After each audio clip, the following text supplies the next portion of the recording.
Anne-Chantal Powell, bonjour. Bonjour. Bon, pour votre palmarès en tant que copilote, vous avez fait le Dakar avec Jean-Louis Schlesser, évidemment. On rappelle ses souvenirs. Alors ça c'était en 1998 avec la deux roues motrices de Jean-Louis. Donc c'était une super expérience pour moi et l'épreuve en Afrique avait une autre dimension humaine que ce qu'on voit maintenant, alors que ça s'est plus professionnalisé maintenant. C'était un peu plus l'aventure à l'époque, mais moi j'ai gardé un souvenir extraordinaire de cette épreuve et on a terminé, je ne sais plus, 4e ou 5e. Auparavant j'avais fait tous les rallyes avec François Delecourt, donc jusqu'en championnat du monde des rallyes. Et puis après j'ai participé au rallye des Gazelles que j'ai gagné en 2001, donc ça c'était une épreuve de navigation et de franchissement féminine. Donc c'était super, je me suis bien amusée. Et là aujourd'hui, on est inscrit grâce au team Opel de Opel France pour notre 2e participation au Tour Auto. Avec Mélina Priam. Alors Mélina est pilote, et moi je serai sa copilote. Le copilotage Tour Auto c'est quelque chose de difficile parce qu'on ne bénéficie d'aucun instrument de mesure, simplement un roadbook traditionnel, donc ça c'est pour les liaisons. Et après on va se déplacer en spécial grâce à des tables de moyenne. Donc je les ai là, mes tables de moyenne, parce que je les travaille, je m'entraîne régulièrement, toute l'année quasiment, mais nous on est un peu folle dingue de la discipline et c'est vrai qu'on aimerait bien pouvoir gagner cette épreuve, surtout qu'aucune féminine n'a jamais gagné l'épreuve pour le moment, où je parle équipage féminin. Alors justement, est-ce plus difficile de copiloter au Dakar que...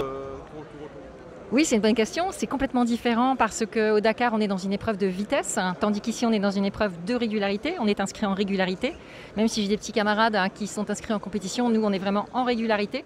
Donc avec des moyennes horaires à tenir qui sont relativement basses, vu la puissance de notre véhicule. Mais l'organisation nous impose donc une moyenne qu'on découvre à chaque fois qu'on met le pied sur le départ d'une nouvelle épreuve spéciale. Alors il y a des couleurs sur votre roadbook, il y a du rose et du bleu. Vous pouvez nous expliquer, c'est un peu chinois. Je vous explique la lecture d'un roadbook. Tout arrive en noir et blanc ou quasiment, donc simplement avec les distances partielles, distances totales et puis les indications qu'on doit suivre.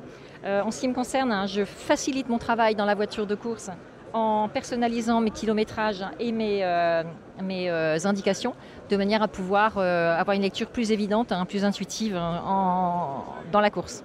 Alors par exemple, le signe là, ça veut dire quoi ? Ça, ce sont des repères de petites maisons, des petites choses comme ça. Il y a tous les panneaux, il y a toutes les distances partielles, les distances totales. Alors nous, en fait, on a retravaillé nos distances totales parce qu'on a une marge d'erreur importante entre la circonférence de notre pneu, de notre roue, et la distance qui a été étalonnée par l'organisateur. Il y a une grosse différence, on a un coefficient multiplicateur de 1,15. Donc je suis obligée de renoter case par case tout le roadbook avec cette différence. Alors oui, sur les anciennes, c'est souvent en miles. C'est ça. Alors sur les anciennes voitures, c'est en miles. Nous, on est en kilomètres, heureusement. Ça facilite aussi la lecture. Là, tout est prévu en miles et en kilomètres, de façon à ce que les équipages étrangers s'y retrouvent facilement aussi.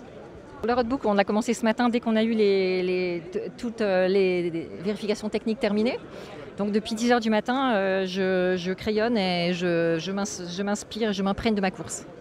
Bon, parlons de la voiture. C'est une Opel GT, donc c'est un modèle de 1972 qui ne fait que 90 chevaux, j'ai envie de dire. Donc pour une course, ça paraît peu. Mais finalement, c'est suffisant quand on est en régularité, d'autant plus qu'elle a un poids très léger, elle pèse 1 tonne. Donc 90 chevaux pour 1 tonne, c'est un bon rapport poids-puissance, je dirais, surtout pour l'époque, 1972. En revanche, elle a un châssis excellent. La construction de cette voiture, c'est un coupé très sportif, en fait. Et donc on l'appelle Baby Corvette, c'est la petite Corvette. Elle a un peu cette forme coupée très, très sportive de la Corvette. Et c'est une voiture qui est arrivée, qui a été achetée par Opel France sur Le Bon Coin, ce qui fait rire tout le monde, mais c'est une vérité, donc l'histoire est vraiment magnifique. Et, on l'a aménagée un petit peu à la fois, et puis maintenant elle est prête à courir, quoi. Depuis l'année dernière, on l'a fait évoluer un petit peu, et on a mis des sièges baquets, on a mis 2-3 choses à l'intérieur qui nous permettent aujourd'hui d'être assez concurrentiels sur cette course. On vous sent heureuse et vous avez le sourire à Anne-Chantal. C'est toujours très excitant de participer à une course de régularité de surcroît par rapport à la vitesse où moi j'ai fait que de la vitesse jusqu'à maintenant. Donc là c'est un autre challenge, c'est très amusant et il faut être extrêmement précis. C'est une vraie course même s'il n'y a pas de vitesse et du coup c'est super, l'organisation est au top. C'est une organisation bien rodée chez Peter Auto et je pense qu'avec notre équipe de chez Opel on a beaucoup d'atouts pour se faire remarquer. Je ne veux pas dire gagner mais au moins se faire remarquer. Vos meilleurs souvenirs en rallye, que ce soit Dakar ou rallye avec François Delecourt? Ah, c'est le Monte Carlo 1991 quand on a failli gagner avec la Syrah Cosworth et qu'on a eu un problème technique. On a cassé une pièce, on a cassé, c'est pas nous. La traverse arrière a cassé, on a eu un bris de suspension arrière au bout de la traverse et du coup on a dû, on était en tête du rallye avec 51 secondes d'avance. Et on a perdu notre rallye de Monte Carlo, donc on était comme deux gamins en train de pleurer. Tout le monde s'en souvient, je pense. Et votre pire souvenir? Le même. Et sur le Dakar, du coup? Alors sur le Dakar, c'était fabuleux parce qu'on avait cette course de 3 semaines à l'époque en Afrique où il y avait des vrais bivouacs, où il y avait des étapes qui faisaient 900 km. C'était complètement délirant. Jean-Louis est un excellent pilote. Moi, j'ai partagé cette aventure avec lui. Ça a été magistral pour moi. Une super leçon aussi d'humilité en traversant l'Afrique parce qu'on découvre des populations qui sont vraiment complètement démunies. Et c'est toujours intéressant le côté humain par rapport au côté course. Et sur un Dakar, je crois que ça prend une autre dimension que sur des épreuves françaises ou européennes. Pour finir, Anne-Chantal Pauwels, aimeriez-vous au Dakar, le Dakar de maintenant? Un Dakar de maintenant, oui, bien sûr. Mais je pense que les équipes sont déjà formées. Mais oui, dans l'absolu, ouais, j'adore les Dakar. J'aimerais beaucoup faire un Paris-Pékin. On a un voisin à côté de nous qui vient juste de faire un Paris-Pékin. Pour moi, c'est une épreuve mythique également. Donc il y a des épreuves comme ça qui font rêver les pilotes et les copilotes. Et effectivement, le Dakar en fait partie. Merci Anne-Chantal Pauwels. C'est moi qui vous remercie.